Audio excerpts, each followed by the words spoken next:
नमस्कार। मैं संजीव कुमार आज श्री साधना, जिसके लेखक हैं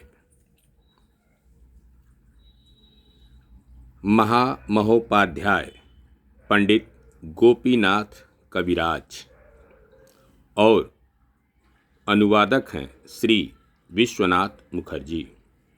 यह अत्यंत दुर्लभ और क्लिष्ट ज्ञान है, जिसके कुछ अंशों को आपके समक्ष प्रस्तुत करने का प्रयास कर रहा हूँ। श्रद्धेय महामहोपाध्याय पंडित गोपीनाथ कविराज एक असाधारण व्यक्ति थे। वह अपने में ही एक विभूति और संस्था थे।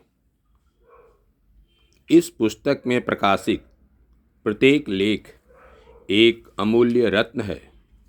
श्री चक्र शीर्षक लेख में कविराज ने विश्व सृष्टि के विषय में तंत्र की जो मार्मिक दृष्टि है, उसका बहुत ही मनोरम चित्रण किया है।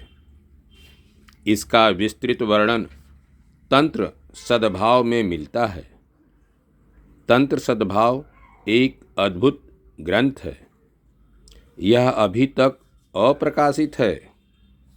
कश्मीर के अपूर्व तंत्र साधक स्वामी लक्ष्मणज ने नेपाल से इसकी एक प्रति प्राप्त की है, किंतु वह नेवारी लिपि में लिखी हुई है। इस संग्रह का प्रत्येक लेख गांभीर्यपूर्ण है। कई बार पढ़ने पर ही वह समझ में आ सकता है, किंतु समझ में आने पर अज्ञान तिमिर का अपसरण हो जाता है। जयदेव सिंह। साधना की विधि गुरु द्वारा जानी जाती है।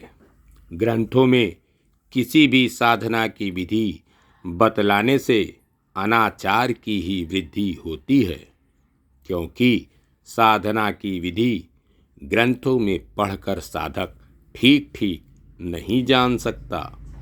वह तो गुरु द्वारा ही जानी जाती है। यही कारण है कि मैंने अपने ग्रंथों में साधना की विधियां नहीं बतलाईं। भगवद गीता में भगवान श्री कृष्ण ने कहा है, अपान वायु में प्राणवायु और प्राणवायु में अपान वायु का हवन करना चाहिए। यह क्रिया बिना गुरु द्वारा समझे क्या कोई समझ सकता है? पंडित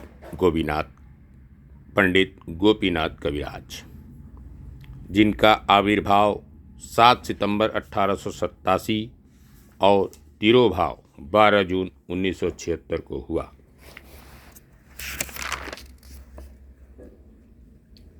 विश्व सृष्टि और व्यक्तिगत देह सृष्टि मूलतः एक बात है।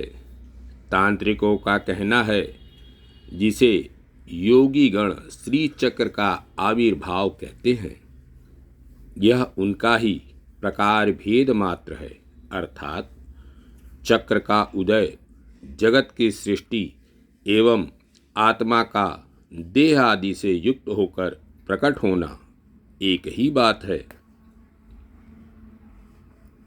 समग्र सृष्टि का जो मध्य बिंदु है, वही सर्वोच्च बिंदु है।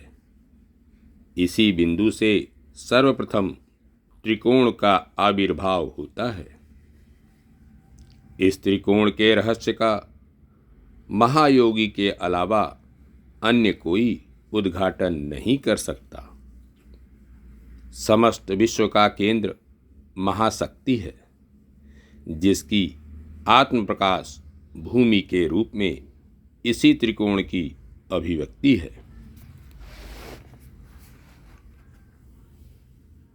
भावना उपनिषद में कहा है कि आंतर्याग या आत्मध्यान के वक्त उपासक को अपने शरीर को ही श्री चक्र समझकर भावना करनी चाहिए।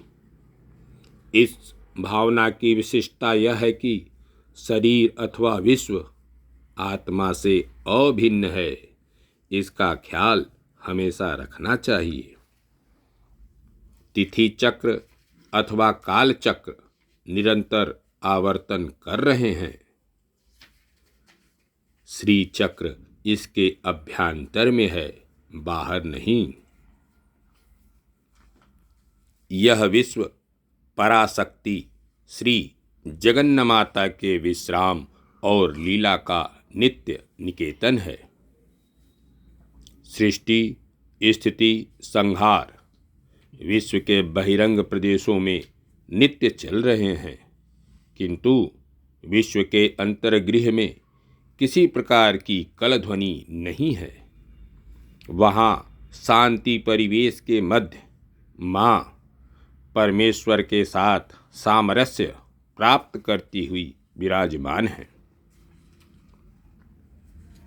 शिव भाव निष्क्रिय तथा निराकार है एवं शक्ति भाव सक्रिय और साकार।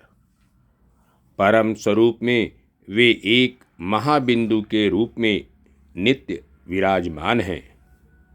महाबिंदु में एक ही पूर्ण अखंड सत्ता विराजमान है, वह है परम अद्वय। वह शिव होते हुए शक्ति